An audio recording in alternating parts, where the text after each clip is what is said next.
Hello 8वीं कक्षा के प्यारे विद्यार्थियों, आज हम एक्सरसाइज 1.1 के 5 से 11 तक के सारे सम सॉल्व करेंगे। देखिए फिफ्थ सम क्या कहता है, name the property under multiplication used in each of the following. 2-3 part दिए हैं 5वें सवाल के।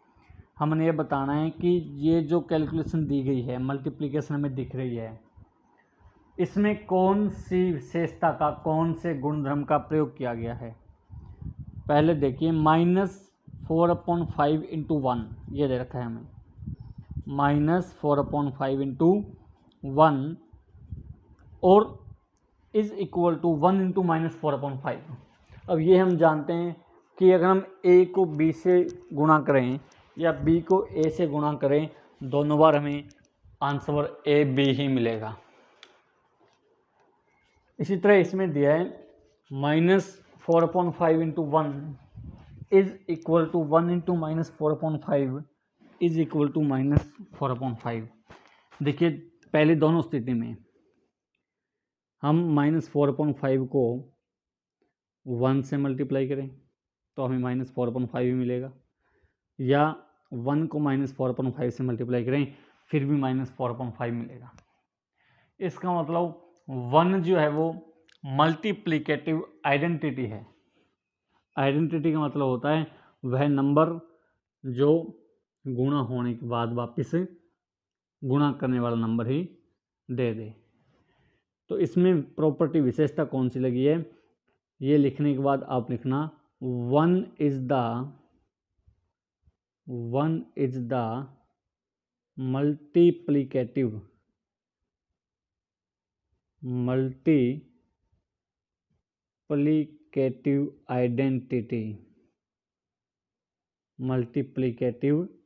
आइडेंटिटी।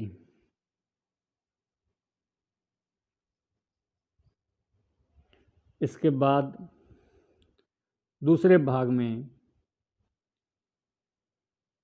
-13/17 इस तरह लिखा है, -13/17 इंटू मल्टीप्लाई है -2/7 इज इक्वल टू -2/7 इंटू -13/17।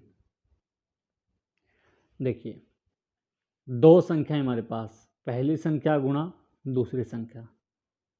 दूसरी साइड क्या दिया है, दूसरी संख्या गुणा पहली संख्या। हम जानते हैं कि 3 को 2 से मल्टीप्लाई करेंगे तो भी 6 आएगा, और 2 को 3 से मल्टीप्लाई करेंगे तो भी 6 आएगा।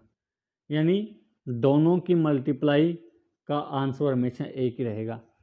ये दो संख्याएं अगर गुणा में हैं और उनका ऑर्डर चेंज किया जाता है तो आंसर सेम रहता है। ये होती है कॉम्यूटेटिव प्रॉपर्टी। Commutative property.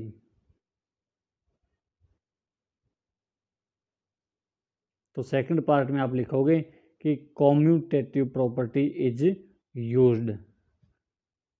पहले पार्ट में मल्टीप्लिकेशन आइडेंटिटी थी, दूसरे पार्ट में कॉम्यूटेटिव प्रॉपर्टी का यूज हुआ है।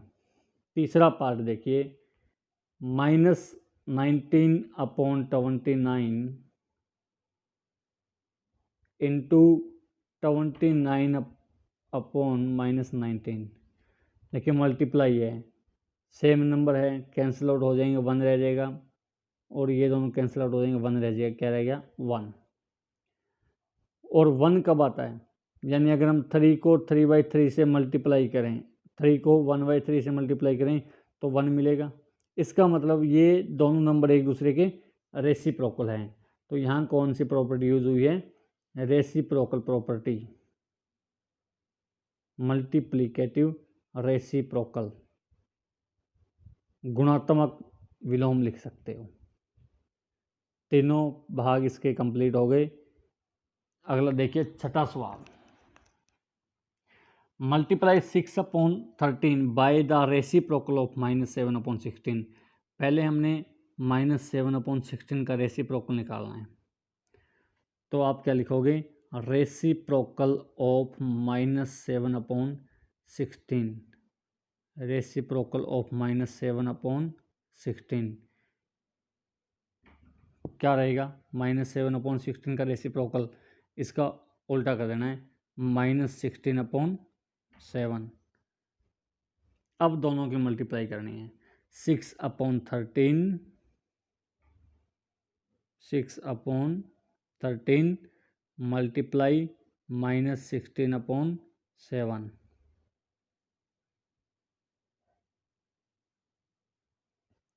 6 × 16 -96, 13 × 7 91, ये इसका आंसर आ जाएगा। पहले हमने रेसिप्रोकल फाइंड आउट करना है -7/16 का, उसके बाद दोनों की मल्टीप्लाई करनी है। आगे देखिए, tell what property allows you to compute, जो हमें गुणा दे रखी है उसमें कौन सी विशेषता, कौन से गुणधर्म का प्रयोग हुआ है। देखिए 3 नंबर हैं इसमें, 1/3 × 6 × 4/3। दूसरी साइड ये लिख सकते हैं 1/3 × 6 × 4/3। अब इसमें अगर पहले हम 1/3 × 6 की मल्टीप्लाई करें, जो आंसर आएगा उसकी 4/3 के साथ मल्टीप्लाई करें। दूसरा तरीका क्या है, हम 1/3 की मल्टीप्लाई 6 के साथ करें, जो आंसर आएगा उसकी मल्टीप्लाई 4/3 के साथ करें। ध्यान से देखिए तीनों नंबर सेम ही तो हैं और मल्टीप्लाई ही तो करनी है, यानी आंसर क्या आएगा दोनों बार एक जैसा आएगा। तो ये प्रॉपर्टी होती है एसोसिएटिविटी। एसोसिएटिविटी,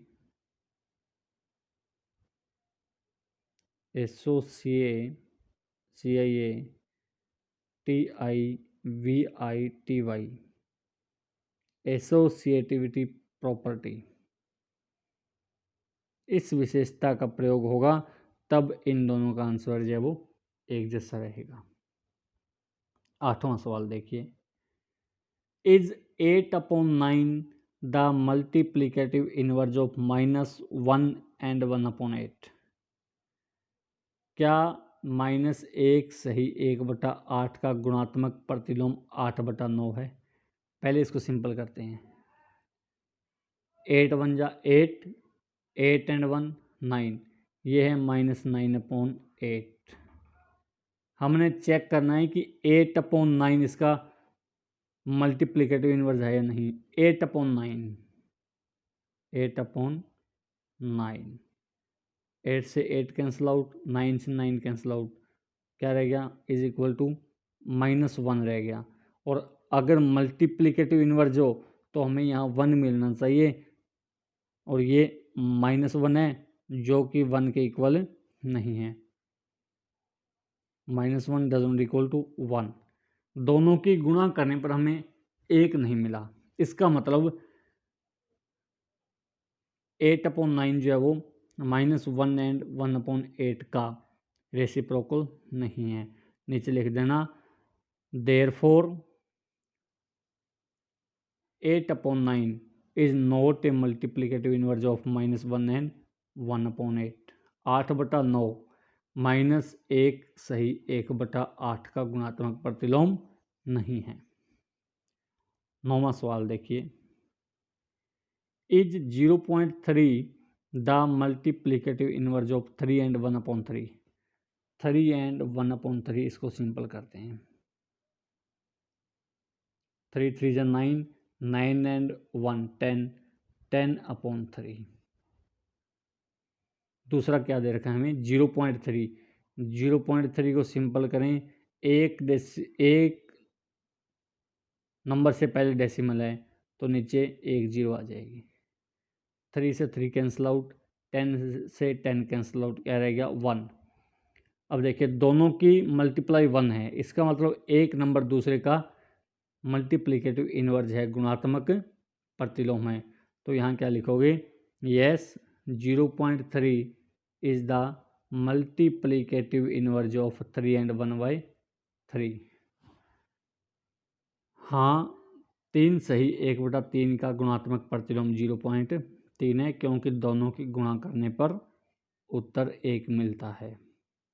10वां देखिए, right the rational numbers that does not have a reciprocal.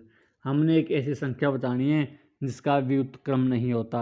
देखिए अगर 2 लिखें तो 2 का व्युत्क्रम 1/2 होता है, उल्टा कर देते हैं, लेकिन 0 एक ऐसी संख्या है जिसका कोई व्युत्क्रम नहीं होता, तो पहले का आंसर क्या रहेगा 0। The rational number that are equal to their reciprocals, वो संख्याएं जो अपने से रेसिप्रोकल की उल्टी होती है। अगर 1 लिखें और 1 का उल्टा करें तो 1 ही रहेगा, -1 का उल्टा करें तो भी -1 रहेगा। तो 1 और -1 दो वो संख्याएं हैं जो अपने रेसिप्रोकल के इक्वल होती है। The rational number that is equal to its negative, ऐसी संख्या बतानी है जो अपने माइनस के बराबर होती है। 0 प्लस का हो चाहे माइनस का हो, हर बार अपने बराबर ही रहता है। तो ये तीनों खालिस्तान जो एक एक अंक पूछे गए थे आंसर में वो आपने बताने हैं। लास्ट 11वां सम देखिए, 0 हैज़ डैश रेसिप्रोकल। 0 के रेसिप्रोकल कितने होते हैं? नहीं होता, 0 का कोई भी रेसिप्रोकल नहीं होता, तो 0 has no reciprocal. The numbers dash and dash are their own reciprocals, दो संख्याएं वो जो खुद अपना व्युत्क्रम होती है 1 और -1। -5 का रेसिप्रोकल करना है तो इसका उल्टा कर दीजिए, 5 को नीचे ले आइए, -1/5 हो जाएगा। 1/x का रेसिप्रोकल करना है, x 0 नहीं है, 1/x का करोगे तो उसका उल्टा करेंगे, x ऊपर चला जाएगा, 1 नीचे आ जाएगा, तो 1/x का रेसिप्रोकल x आ जाएगा। Product of 2 rational number, 2 and 3 है, 2 रेशनल नंबर है, इनकी मल्टीप्लाई 6 आएगी, यह भी एक रेशनल नंबर है, तो 2 and 3 6। The reciprocal of A positive rational number, एक पॉजिटिव रेशनल नंबर का रेसिप्रोकल कौन सी संख्या होती है? यह भी एक रेशनल नंबर ही होता है। The rational number of A positive rational number is rational, परिमेय संख्या का उल्टा परिमेय होता है। यहाँ भी आप ये खालिस्तान लिखना, शून्य का व्युत्क्रम कोई नहीं होता या नहीं है लिख लेना। संख्याएं 1 तथा -1 सोम के व्युत्क्रम होती है। -5 का व्युत्क्रम -1/5 होता है। 1/x का व्युत्क्रम x हो जाएगा। दो परिमेय संख्याओं का गुणनफल हमेशा परिमेय होता है। किसी धनात्मक परिमेय संख्या की व्युत्क्रम परिमेय होता है। तो एक्सरसाइज पहली 1.1 अपनी कंप्लीट है। सारे सम अच्छी तरह समझने के बाद अपनी कॉपी में नोट करने हैं। धन्यवाद।